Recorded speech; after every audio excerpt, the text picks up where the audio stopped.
It's Thursday, it's 12:15 and we're live in Westminster. Keir Starmer repays gifts to the tune of £6,000. Should other ministers now follow his lead? Britain is back in the business of climate leadership, getting serious about shifting away from fossil fuels. As heating bills go up this week, can the government deliver on its promise of cleaner, cheaper energy? Should the UK agree a youth mobility scheme with Europe? We are determined to put this relationship back on a stable, positive footing that I think we all want to see. And who's ahead in the Conservative leadership race?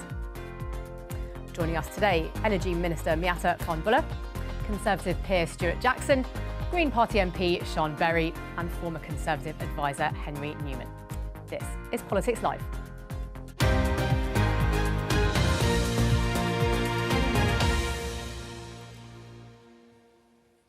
Welcome to the programme. Well, let us start with events in the Middle East. Have a look at the BBC News website headline on the latest. Death toll from central Beirut strikes rises to 9. This is overnight bombing of the Lebanese capital by Israeli forces. Israel is poised to retaliate against Iran for its attack on Tuesday. Miatta, I want to start with you. We've heard Keir Starmer call repeatedly for de-escalation, calling for a ceasefire in Lebanon and in Gaza. But realistically, can the UK really do anything to influence the course of events? Look, absolutely. And I think the Prime Minister, David Lammy, the team have been absolutely critical in reaching out to all of our partners. I think the key thing for us is calm and restraint. The escalation that we're seeing is very worrying. And let's not forget, between the crossfire of this are people, innocent people, children, women, men that are caught in this conflict. And we are absolutely clear that we will play our role. We will use diplomacy, we will use engagement in order for us to do both the bit of just getting that ceasefire, stopping the escalation, but critically, we've got to find a pathway back to some kind of resolution that means that we can break the cycle of violence that we're seeing at the moment. Stuart Jackson, that's pretty far off, isn't it? A pathway to resolution. I believe that Israel has a right to defend itself in a proportionate way, and I do think it is doing that. The context is, of course, that they were attacked, the largest number, a pogrom, the largest number of Jewish people systematically killed since the Second World War on the 7th of October 2023, and Hezbollah started firing thousands of rockets into Israel on the 8th of October 2023. I think we should be in a position where we are exerting influence that the Israelis probably should not look to attacks on the mainland of Iran, in the interior of Iran.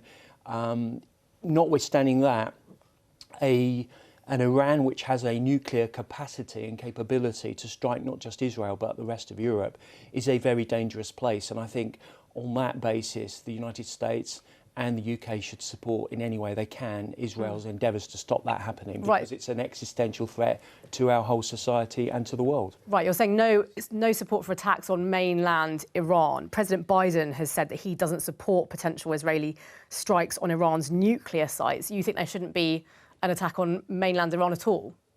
I think if there is an imminent risk of the Iranians being able to arm intercontinental ballistic missiles with nuclear warheads, I think the world has it's incumbent, it's an obligation on the world to stop that happening, any further proliferation, because the regime in Tehran is deeply unstable.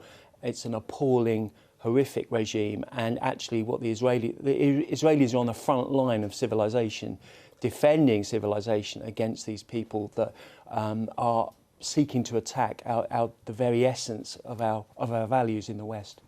Well, the only thing I would say is, look, we condemn Iran, but I think the most important thing that we need to do at this moment is just to take the heat out of this conversation, is to have calm and to try to de-escalate. The idea of any sort of escalation or any sort of eruption of further conflict in the region is unpalatable, and that has to be the priority, alongside making sure that we get our UK nationals out of Lebanon. OK, Sean, should the UK back Israel, whatever it decides to do in response to the Iranian attacks? It can't. We have a moral and a legal duty not to do that, and there is more that the UK government can do. Diplomacy has to go further than just words. It has to involve proper sanctions. It's at the moment we are withdrawing some support for Israeli arms sales, but we are still supplying some of the planes that are being used in the attacks. And that isn't something that we as a country morally should be doing. We have to take more action. It's really important that there's a bilateral de-escalation. And we're not currently providing support to Iran, to Lebanon, but we are providing support to Israel. And it's our duty to call them out on the war crimes that have gone on, the unnecessary civilian deaths, the targeting of civilians, the enormous number of children who've been hurt in Palestine, the 1,000 people who've already died in the last 2 weeks in Lebanon since Israel escalated again. It's just, we're not doing enough as a country. I'd like to see a lot more from the Prime Minister, from David Lammy, and real action. This isn't a weird stance to be taking. This is the international consensus. If you look at what the UN are saying, if you look at what most countries in the world are saying, we are behind, we are failing in our moral duty. Is there more that we should do to tackle Iran, though, the threat from Iran? Well, at the moment, we have sanctions against Iran. We're not actually supporting the Iranian government. The main area where we can take more action is in our relationship with Israel. We have been their ally. It is important that we speak out when our allies are committing what are war crimes, that we withdraw our support when that is happening. Henry, you lived in Iran for some time. I mean, do you agree? Is there more the government can do against Iran, against Israel? I think, first of all, I completely agree with Stuart. I think that we have a fundamental duty to support Israel, which is an ally in the region. They still have hostages, which have been taken by the regime in Gaza, still held there. And the Iranian escalation was completely unilateral. Iran chose to fire more than 100 rockets directed at countless civilians in Israel. Absolutely unacceptable. I think this government has taken a completely outrageous approach to Israel. They've instrumentalised the law to suspend arms sales. And if you read on the Foreign Office's own website, there's a published summary of the legal position saying it is not possible to reach a determinative judgment on Israel's conduct of hostilities. Nonetheless, the government decided to suspend some sales. I think they hid behind the law and made a political decision to end the arms sales. And I think, first of all, that's bad for our allies. It's bad for our position as a West overall. But I also think if you're buying arms from the UK now, you might think, well, this government could just take a completely erratic decision. Why would anyone buy arms from the UK if the government is willing to suspend arms sales on the basis of what the Foreign Office itself says is no determination?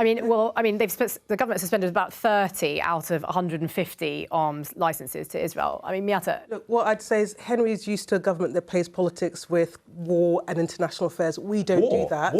Sorry, that's outrageous. Conflict. That is outrageous. The last government did not declare war on anybody. No.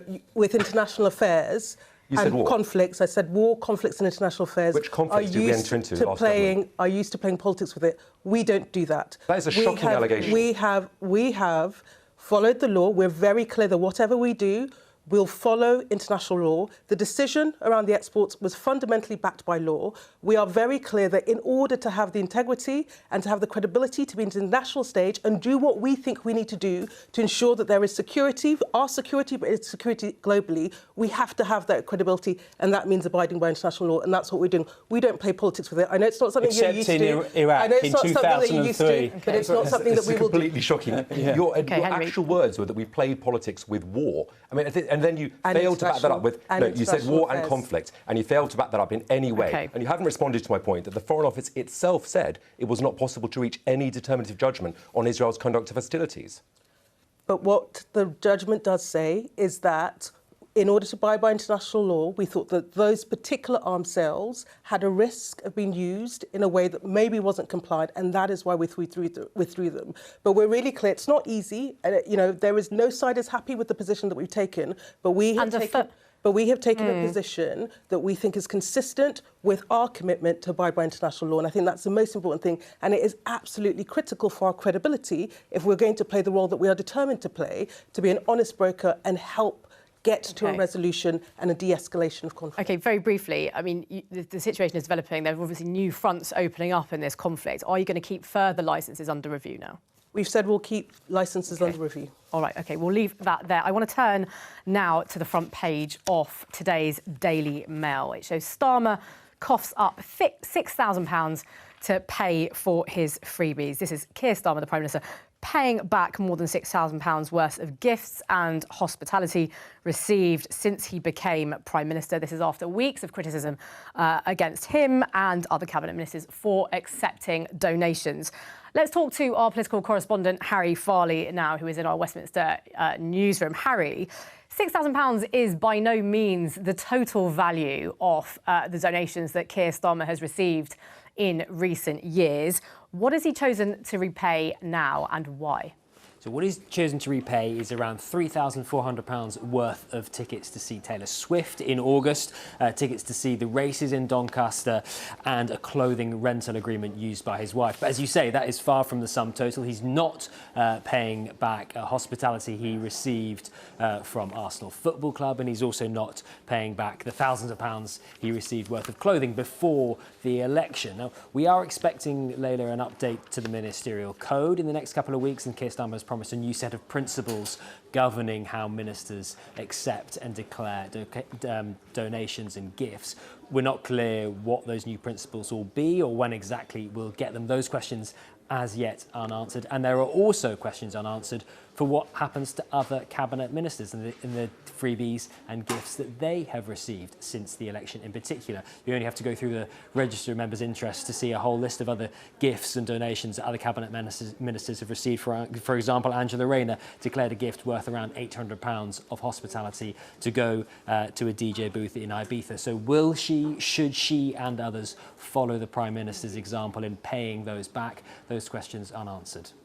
Right, and there is another development, isn't there, concerning someone at the centre of the donations row recently, Labour peer Lord Ali. The parliamentary investigation has been opened into his interests. Yeah, that's right. We're not exactly clear precisely what the investigation is over, but as you say, the House of Lords Standards Watchdog is investigating Lord Ali, the Labour peer, at the centre of this, who has donated many thousands of pounds, both to Keir Starmer and his wife, but also to other Labour cabinet ministers. We don't know the specifics, but the BBC understands it's over a clerical element of the declarations he has already made. It's worth saying a Labour spokesman said Lord Ali will cooperate fully with the Lords Commissioner, and he's confident his interests have been registered.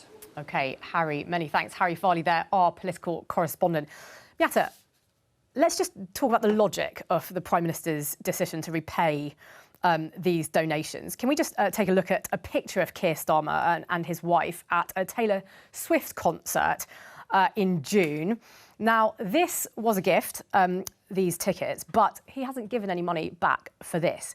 But he has given money back for subsequent Taylor Swift tickets, big fan, we assume, that he received after the election. And he's not giving back his Arsenal tickets that he's had since becoming Prime Minister. What is the logic here, that he should be repaying gifts that he's received as Prime Minister, but not as leader of the opposition? Well, listen, look, I'm not going to go into the ins and outs of what's been, declared and what's not been declared. The thing but why not? He's chosen to specifically repay a few things since the election. Yeah.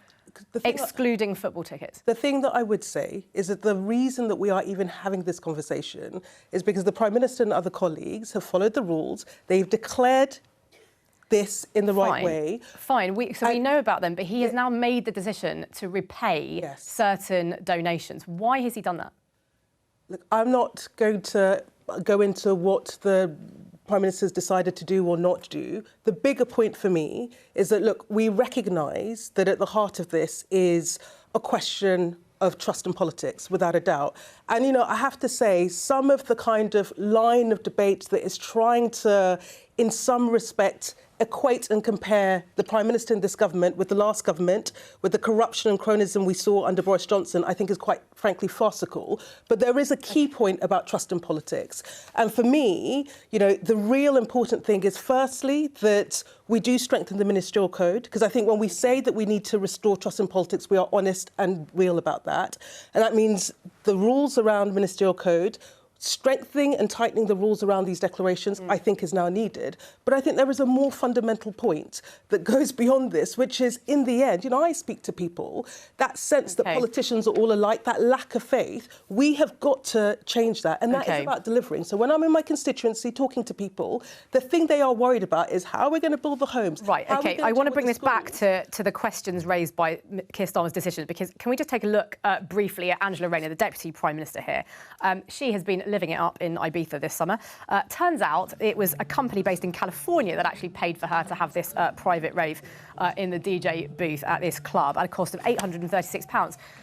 Stuart Jackson, you heard Harry Farley, our political correspondent there, say that this raises questions for other cabinet ministers. Should she pay that back? Yeah, I think she should. And what we've seen, I mean, it's barely credible, the comments earlier. We've seen a bacchanalian orgy of greed, this is ridiculous. Frankly. This is absolutely ridiculous. With respect, you're responsible for the way people are thinking about this. I have no problem with people taking hospitality and declaring it in the rules. But the Labour Party have this sort of moral relativism where they say, it's all right for us because we're the virtuous ones. The Tories are uniquely greedy, self-serving, incompetent, etc. And the number one political rule is don't believe your own PR. And the reason that people are so outraged is because you've framed the debate in terms of the Tories are greedy and incompetent and all the rest of it. And when you get your people, your ministers get into power and grab all these freebies, it's hypocrisy. And people hate hypocrisy from politicians. They don't mind. They will forgive a sex scandal. They will occasionally forgive a financial scandal. What they loathe is hypocrisy. Henry, come in here. Sorry, can I just... No, hang on. Let Henry come in here. Miazo, just 1 second. Let Henry make his point. We have a government minister here who chose not to defend the Prime Minister's actions. She said, I'm not going to go into it. She chose very carefully to sidestep the question of the Prime Minister's bizarre judgment. I think, exactly as Stuart was saying, the problem with all of this, I think donations have a role in politics. I think ministers should be able to go to events, as should opposition spokesmen and backbenchers. But the hypocrisy charge is very real. And this is not just Tory press making allegations. Politico, The Times, transparency organisations have all criticised this. We have a Labour elected politician, Rosie Duffield, left the Labour Party over this. I started a blog when I left. Well, among other things, I should say. I started writing a blog when I left government, and my intention was to talk about developments in the civil service. I didn't expect to be uncovering a cronyism scandal where Rachel Reeves, the Chancellor, took money from a donor, Ian Caulfield, and then tried to give him an official civil service we're talking about a number of different things here. That's exactly the point. It's one thing after another. Every day there is a new revelation in this cronyism scandal, and the government should be getting ahead of it. They should be saying, enough. We're going to make all these cronies in the civil servants special advisors. We're going to take a new approach on transparency and be honest about whether ministers actually declared the donations when they made the appointments of Emily Middleton, Jess Sargent, and these other figures. OK, Miazo, quick response from me. Respond to this point about hypocrisy. Look, I've never tried to frame the debates as the Tories are this, we're that. In the end, I think there is a fundamental question about the standards that we have in public life. And whether you like it or not, I'm sorry, the stuff that we saw under the last government was absolutely unconscionable and intolerable, and it did a whole lot to erode trust in politics. Now, that is our burden to restore that. And my point, the point and the bigger point in all of this is why it matters, because it continues to speak to that question of trust.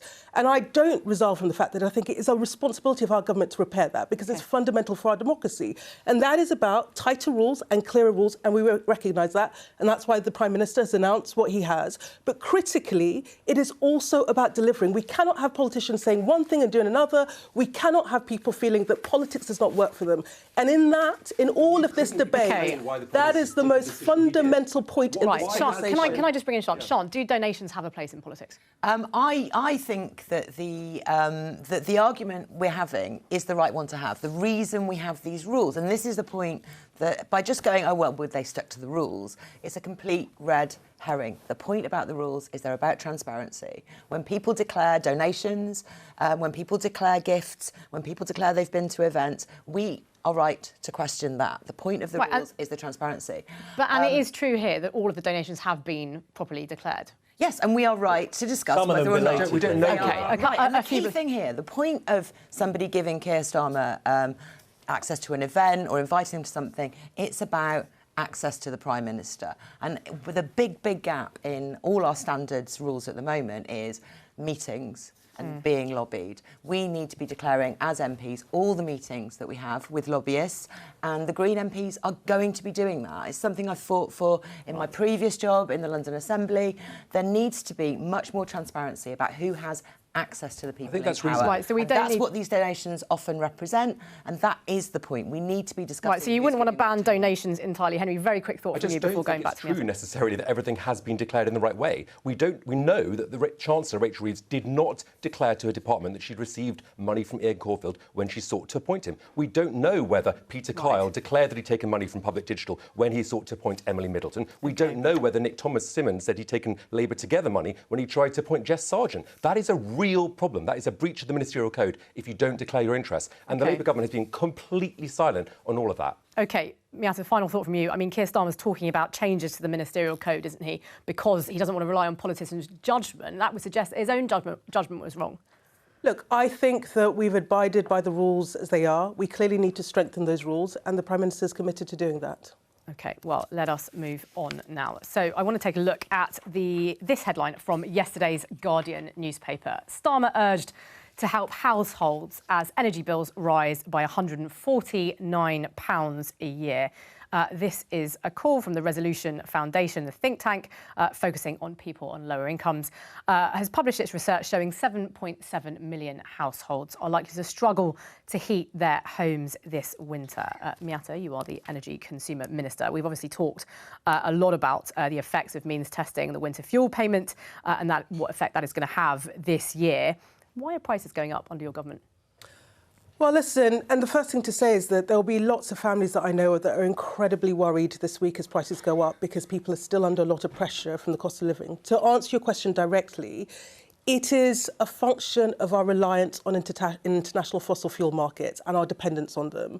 And that means that we're on this roller coasters where prices go up, they go down, and we have absolutely no control over it, which is why our clean power by 2030, trying to get to homegrown clean power, is so central, is so essential, and we are running at it, because for us, that's how we deliver energy security for the country, but critically, that's how we ensure financial stability for family finances. But as we do that transition, we know that we've got to support the most vulnerable households. And that's why whether it's our winter, warm homes discount, whether it's the work that I've been doing with the energy suppliers to make sure that we're providing additional support to people this winter, or critically, the work that we have to do to upgrade people's homes so that they're using less energy, so that they have warmer homes that are cheaper to heat, is absolutely critical to our project. OK, when will people's energy bills come down under this Labour government, and by how much? Well, listen, we are committed to doing that. Now, but by when? But clean power will take time. But clean power is not the only route to after 2030? Is not the only route to getting bills down. So for me, one of the things I'm most excited about, which sits underneath my portfolio, is our Warm Homes Plan, where we've committed an additional £6.6 billion in order to upgrade millions of homes. And that means kitting up homes so that actually people don't need to use as much energy, and that they use the energy that they use more efficiently. All our analysis suggests that's been the biggest driver of getting energy bills down. So we've got to do everything together. But the one thing I would say is that we're not going to duck the problem. Affordability is now a massive issue. And I would say that the last government didn't take that issue seriously enough.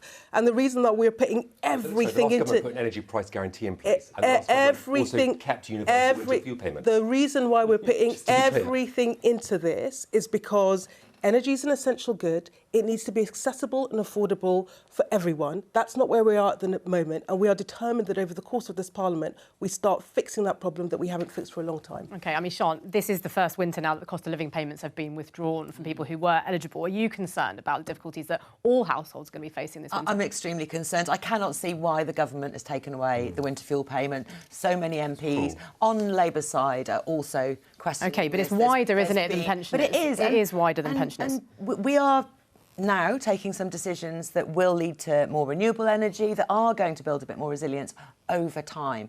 But in the near term, what's really missing from Labour's plans is that big investment in reducing the amount of energy people actually need to buy, the home insulation, which is your brief, Miata, in government. I really hope you're making a really strong case to the Chancellor for that 6.6 billion to be much, much larger, to go to much more people, because people are struggling, and that can make a difference within months, not 2030. People really, really need to see that investment restored. And at the moment, the fiscal rules seem to be stopping it. Everybody needs to be making that case to Rachel Reeves that this is the best investment you can make for people's ability to get through this winter, but also to reduce our carbon emissions and create that more resilient energy infrastructure that we absolutely need.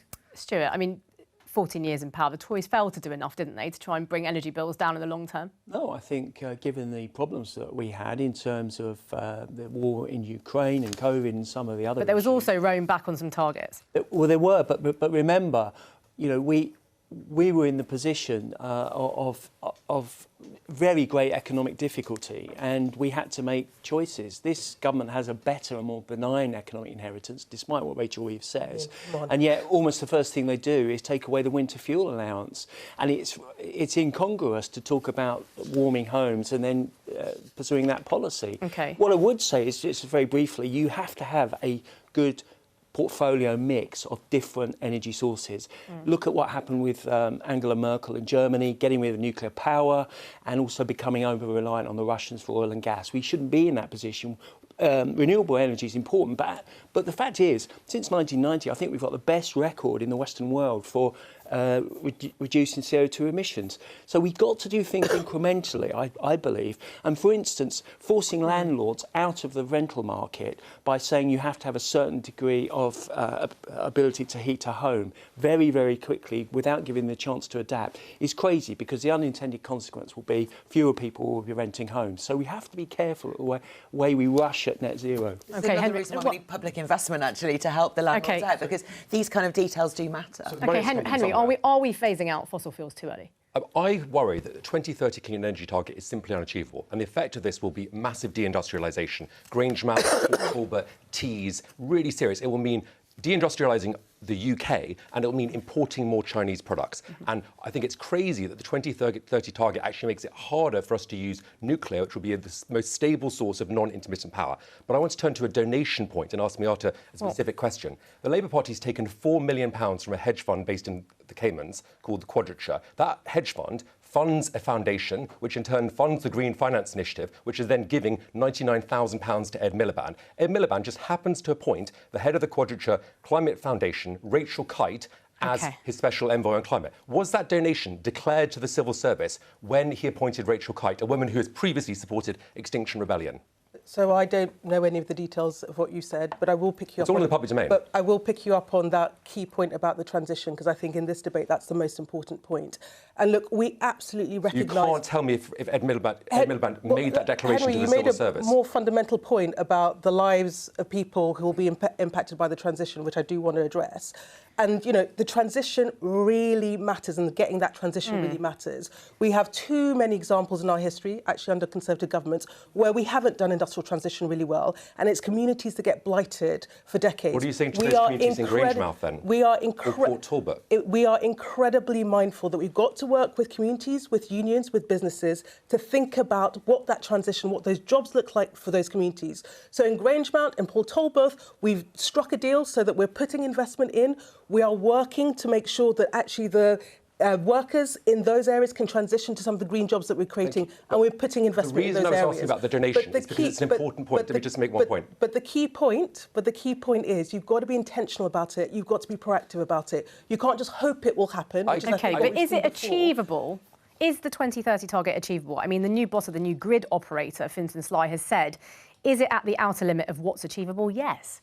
I mean, even the grid operator, who's coming up with a plan to get you to 2030 clean power, says it's at the outer limits of what's achievable. Look, it's punchy. And when we first said it, everyone said, no, it can't be achieved. And now people are like, oh, actually... I mean, punchy, is that another word for pie in the sky? No, but now people are like, we're running at it. And actually the government's intent and things like the fact that we've had record-breaking auction that will deliver clean power for 11 million public money and you get more bidders in the auction. has persuaded a lot of our partners that we are serious about this. My view is... OK, well, My view is that you've got to set the target and intent, and it is ambitious, and we're not resigning from that.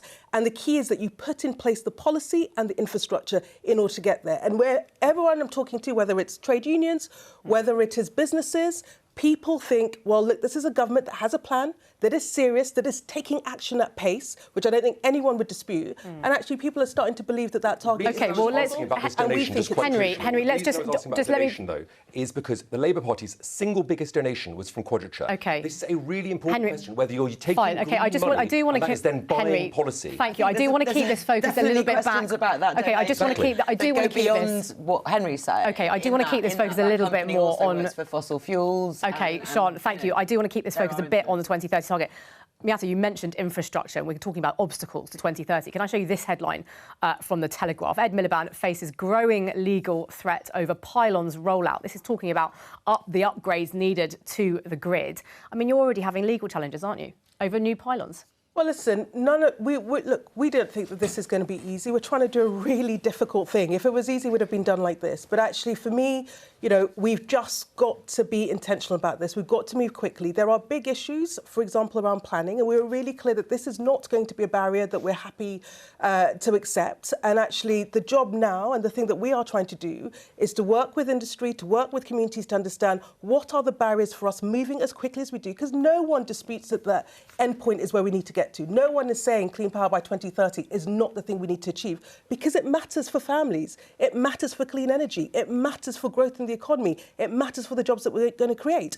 So as a government, let's put in place the pathway, let's work with our partners and let's deliver that. And it's not going to be easy, but I think the thing that we lacked was industrial strategy and clarity of policy. The thing that we now have is industrial strategy and clarity of policy. Sian, final word from you on this. I mean, I think the big gap still is investment. We've seen a lot of Labour spokespeople trying to emphasise the planning restrictions, and this goes for homes as well, when in both cases it's big new investment that's really needed. For homes, we need to see more social housing, we need to see that in cities. For energy, we need to see much more focus on community level energy. We need to see genuine investment from government. They're the gaps that Green MPs are there to point out. Your peers in the Lords and Labour peers used the neutrality regulations last year to block 120,000 homes being built. Labour cynically used that lawfare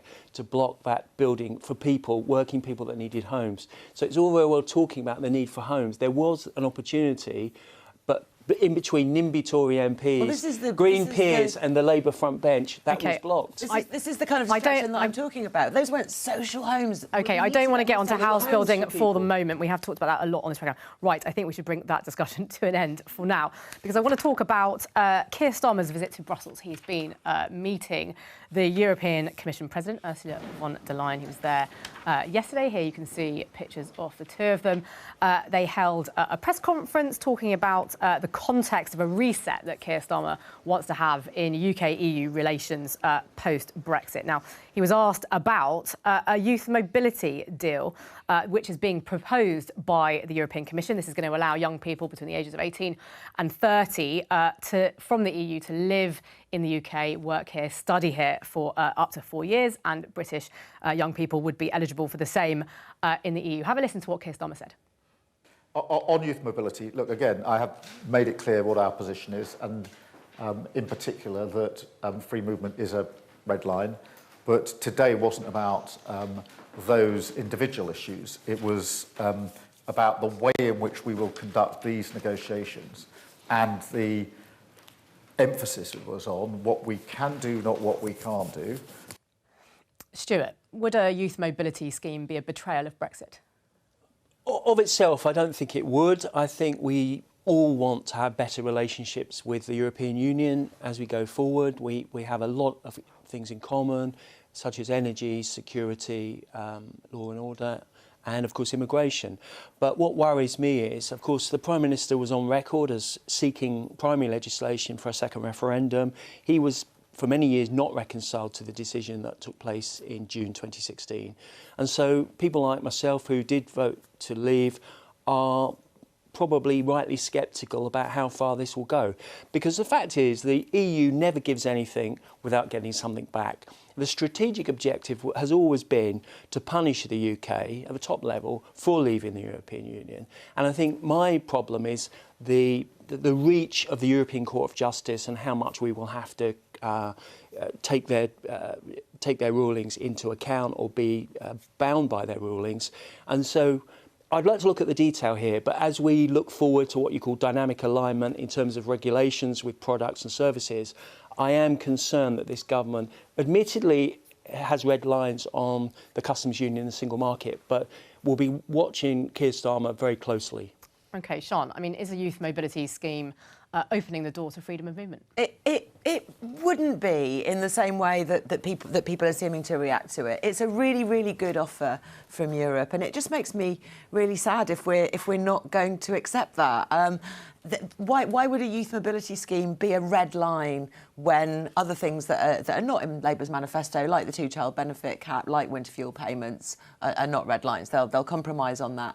I get so much correspondence from people in Brighton about this. It would be such mutual benefit for our young people within Europe to be able to travel, to meet each other, to increase their prospects. I just don't see why this isn't happening. Miata, I mean, is the youth mobility scheme a red line? I mean, some people are interpreting it, the offer from the EU or the suggestion from the EU, as a test of how serious Keir Starmer is on this idea of a reset. Well, I mean, I think he was quite clear in that clip about the red line. But look, I think the more fundamental... The red line is freedom of movement, no return to freedom of movement. But is a youth mobility scheme a red line? But look, I think the most important thing in this, to your point, and there'll be people that have that anxiety, we've left the European Union. That's a given. And our job now is to make sure that that works for people in this country. And a relationship, and a really strong relationship, and let's not kid ourselves, that relationship has been really burnt over the course of the last decade, and there is a job to repair it because it matters. So whether it's about global security, whether it's about climate change, whether it's about our economic prosperity, we have to have cooperation with Europe. And so actually I think the visit is a really positive step, and what I want to see is that relationship being built. We've agreed that there will, for example, be EU-UK summits where we can talk about these big strategic issues. But in the grand scale of what matters to people in this country and what matters to this country, getting that relationship to work for us is the thing that is absolutely key. I mean, Henry, this idea of a reset that Keir Starmer is broaching, I mean, he will have to give something in return if he wants closer relationship. There's a series of offensive asks by the EU, and I think the government will have to take a decision. I mean, in my previous life, I ran a think tank working on UK-EU relations. I think youth mobility sounds very nice. I think Sean's saying a lot of young people really want to have the ability to live and work in the EU. Totally accept that. But I think it could also be essentially de facto freedom of movement for people under 30. And that clearly would be against... For a limited period of time. Well, for up to 3 years, which gets you a very long way to establishing permanent right to live in the UK. And I think so I just take Keir Starmer at his own words. He said that free movement is a red line. And it really does matter on the detail of what this youth mobility scheme would ultimately entail. I think, of course, there's a case for sorting out things like school exchanges, which have been very difficult in the post-Brexit period. But broadly, stepping back, it's less than 10 years since we left. We left on a trade deal. We have a system of summits that was set up actually by the last government. I was working in government. We went regularly to Brussels to negotiate on questions. And there are bumps in the relationship that need to be ironed out. No one would dispute that. And to be fair, can I just say that the UK's regime for looking after the interests of what turned out to be 5 million EU residents, not the 3 million that we thought, was one of the most benign and generous in the world, in fact. So, the UK, this idea of the UK has been uniformly hostile since 2016. It absolutely isn't. In terms of the financial settlement, Northern Ireland, and looking after citizens' rights, the UK was extremely generous. What are we going to offer to the EU here? I mean, we've got the issue of fishing rights coming up in 2026. Is that something we're going to give ground on? Well, listen, the really important thing for me is that we don't have random commentary about negotiations, right? So one of the frustrations I had before was that there was a massive negotiation with our closest trading ally, and then we had all of this briefing and this noise. But that's what we want to know. What are the negotiations going to be over? So in the end, the government will approach those negotiations. We will try to do it in as diplomatic and effective a way as possible. We're not going to have lots of chat in the media because, quite frankly, it matters too much. And the terms of that will be What are the clear priorities as we for the move UK forward. to be asking for in these negotiations, as you put them? So to that question, security is at the top of the list because of the global threat we face at the moment and what that security cooperation looks like. Issues like climate change are absolutely top and centre. So if I go back to that conversation about clean power by 2030, actually cooperation with our EU partners is absolutely central to that. And critically, our number one mission is to economic prosperity. And we know that we need to have a strong relationship with Europe. So those will be the key things that we want to get out of this. Those will be the terms of the conversations that we want to have in those summits. And in the end, I think that's what everyone around this table and everyone in the country leaving wants. the EU, we've improved our regulation on areas like AI, where Meta, Nick Clegg, in fact, he was not in favour of leaving the EU. Nick Clegg has said that they're using the AI regulations now in place in the UK to do a lot of their development work. I worry that if Labour attempted to pull us into a closer relationship of alignment, we would lose the ability to have freedom in these key growth areas, and that would mitigate against the very growth that Rachel Reeves is rightly determined to achieve. We do need to see more practical changes, though. Business is just experiencing so much friction from not being within the customs union. There's much more that can be done. I'd love to see Keir Starmer being a little bit more positive and less dismal about our prospects and drawing fewer red lines on this. We do need to be negotiating some practical changes. Right. If you just look at the general data protection regulations, I mean, they're more or less ossified in Europe. They haven't changed. They're not dynamic in any way. They're not looking at the best in the rest of the world. And I do think that's a good example of where the UK has to have the space and the time to innovate. It doesn't mean we don't want to get on with our partners and friends in the European Union, but the reason we left the European Union is to actually make that change and build that competitive advantage for our country. And just coming up very briefly to your point about constant, off messages while we're negotiating.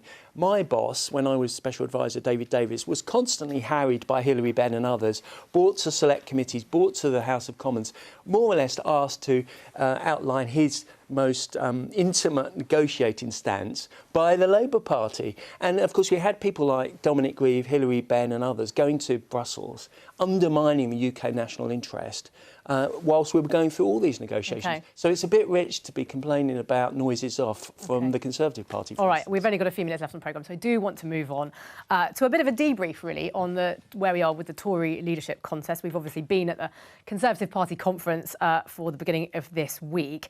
Let's have a look at the 4 remaining candidates who we've seen quite a lot of in the recent days. Kemi Badenoch there, Robert Jenrick, James Cleverly and Tom Tugendhat. All of them spoke at the conference yesterday, giving their pitches. Henry, let's start with you. We don't know who you are backing yet, but I wonder. Well, are you going to declare? Okay. I've done 2 leadership races very, very up close, and they were traumatic. You've been burned before. Okay. I do not need to go through it again. I'm actually friends with all of the candidates, and I wish them all well. Okay. What about objective analysis then? Who came out it was top? A really positive atmosphere. I thought it's a little bit worrying because I think although we've had this sort of catharsis of a defeat, our actual position is very challenging. So that worried me. I thought Jenrick was clearly the front runner. He did a solid speech. I think he lacked a bit of emotion in the speech, but he's in a safe position. I thought Cleverly was the best sort of natural platform speech. He was speaking from a lectern. He sort of showed off his experience. The audience loved it. I thought Kemi gave the most sort of different speech, and actually it worked very well. She also took on this sense that she could pick a fight in an empty room, saying, I don't like to fight, but I need to fight because I have to stand up for all of you. And I thought, I was following very closely the focus groups this morning that More in Common put out. It was interesting that if you're looking at Tory switchers, I think Kemi and Cleverly were in a strong position. Right. Stuart, you are supporting Robert Jenrick. How do you think he did? I mean, he had a bit of a wobble at conference. Well, it's a very, very difficult forum to put yourself forward. It's tough. It's brutal. I think they're all in a position where they could win. Probably, on balance, Tom Tugendhat will be knocked out in the next week or so. And then it's all to play for. I mean, for me, I don't think Robert Jenrick is perfect. Of course, none of them are. They're all flawed in some ways. But I do think he's asking the most difficult question. And Henry alights on a very important point. There's this element of delirium from the Tories. Yeah. Everything's fantastic now. We've held our seats. It's the pendulum's going to swing back. And it is not going to swing back. Okay. And I do think that there are some fundamental questions about what the Conservative Party stands for, because there's no reason we should have the right of centre franchise in British politics. Stuart, thank you. We're very short of time. Sean, who's the candidate you fear most? I mean, we're not the government. We don't have anything to fear from the Conservatives sitting next to us. I've got, I guess, Very quickly, we're only about 10 seconds, if you will. The most interesting thing I've seen is I think it's James cleverly pitching himself as wanting to turn the party more normal. Okay. We'd love to have some normal colleagues. Some normal colleagues, right? That's the wish of the Green Party. Party next to us. Miata, very final 5 seconds of thought for you from the Tory leadership contest. It's for the Tories, quite frankly, until they engage with the country and the fact that change is needed. Yeah. Right, well, we will find out next week when the candidates get whittled down to 4 and then 2, and then they will vote. Parliament is back next week, and we will be back on Monday.